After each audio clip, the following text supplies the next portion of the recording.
You may think that I look a little weary. Certainly I'm unshaven and do feel a little, my heart feels a little heavy.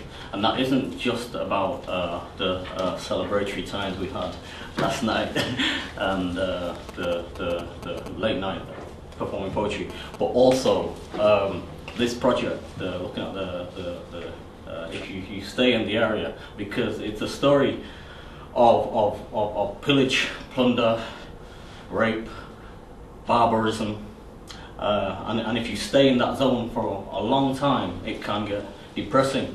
And I know you yourselves, many of you who were at the Whitworth, and you probably learned something about this already and added to the knowledge you already had. And we're here again. All I can say is that what happened in that time, for me, looking at it from the point of view of the people who lived through it, of the Africans who were enslaved, and these artifacts will all be talking something of their story. Looking at it, I started to think that actually those people who were ordinary people who were taken and abused in this manner, I thought, what would they have wanted themselves? And I felt that, yes, they would have wanted us as their descendants to learn about what happened to them. But ultimately, they wouldn't want us to exist forever in this realm, in this time, in this zone of where they are sort of defined almost as victims. That kind of victimhood thing, they wouldn't have wanted it. What they would have wanted is for us to acknowledge, yes, this terrible thing happened to them, but they survived it. They got through it. And because of that, we are here. And what they would want, perhaps, for you is what all forefathers or fathers or parents want for their children, which is that you go on and with a knowledge of your history, but also to succeed and do well and fulfill the potential that you have in your own lives. And that's probably the best tribute you can give to those people who went through the things that we're learning about. Now, what they did go through was tough. Some of the legacy of what they went through and of that time is with us today. I would argue in terms of the disparity between the wealth of the West compared with the South, compared with the East, the prevalent racism in society. That's still with us, and that's something that you maybe all engage with and fight through. I would say still that we can win out. We can succeed, and we can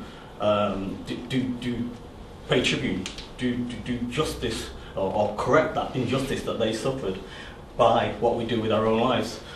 The curators here have brought these artifacts. I know generally, and you can edit this out if you want.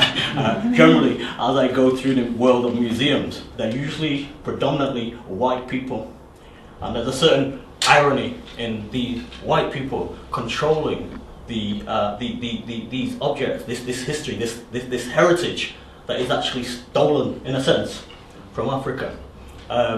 However, one must not treat that on any individual level. The people that are here today, I'm sure every single individual in their own way is trying to change the world for the better, and is trying to tell this story, and in that way try to put right some of the things that are wrong and that were wrong. And so I think we should recognize that in each of the individuals here, and not kind of wave our fists at them and say, yes, you stole our stuff and you're here again with it, you know.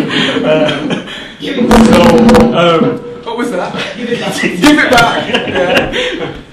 So today, I wouldn't mind that ruby in the crown jewels, you know. But I know it belongs to India, but I wouldn't mind having it. Well, let's do it. I wouldn't mind looking at it for an hour or so. So I'm going to wrap up.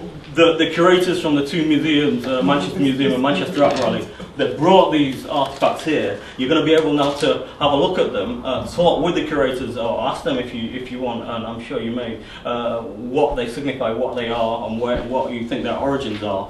And then I believe we're then going to have some creative sessions where a free write session for those who want to do writing. Ian Bob, the amazing illustrator artist in the corner there.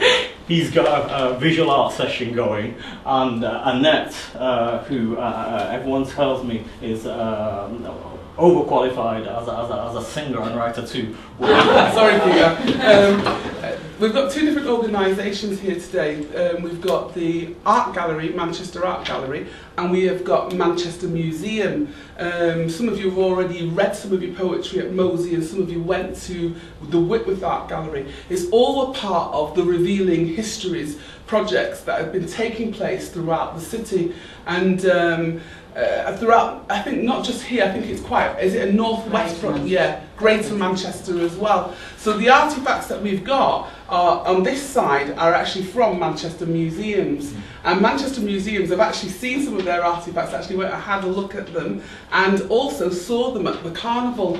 Some of the manillas and some of the traditional African beads that talk about lineage that is passed down from sister to sister and mother to mother. The art gallery have actually brought in some artefacts that are directly related to the sugar trade, and also, do you want to step in anything else? Is yeah, that they're purely related to the sugar trade, so, yeah.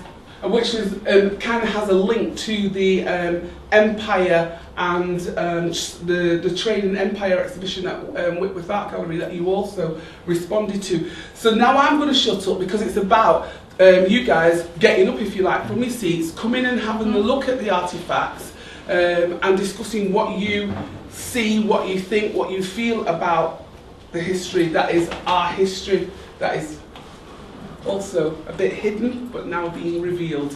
And I'll shut up. Okay, so if anybody can get up and just have a look. I know it's kind of tight squeeze, so if maybe some of you, do you want to do this, say the art gallery first? Can I just say a few words about the handling? Yeah. The things that we got from the art gallery are very different from the things from Manchester Museum because we're a very different organisation. Our objects are basically linked to the consumption of sugar, and they're European, they're English objects. They're all over 200 years old basically, and they're sort of small and very delicate. So because of that, when you handle these objects today, and I mean this goes for me back at work, when I handle them we always wear gloves, so I've brought some gloves with me today for you to try on when you're actually handling the object. And also, just to warn you, I've got them covered up at the moment because I'm going to do a bit of a reveal, you know, like a conjurer sort of revealing them, because they really are minute. But when you do handle them, if you can sort of cradle them like a little precious thing, because that's really what they are, they're little precious things, but they have a very tragic history attached to them. So. This is a question and answer time as well, so you can ask as many questions as you like about the objects. Find out as much as you can, so that if you are going to respond in poetry writing, or whether or not it's poetry or prose, you can respond to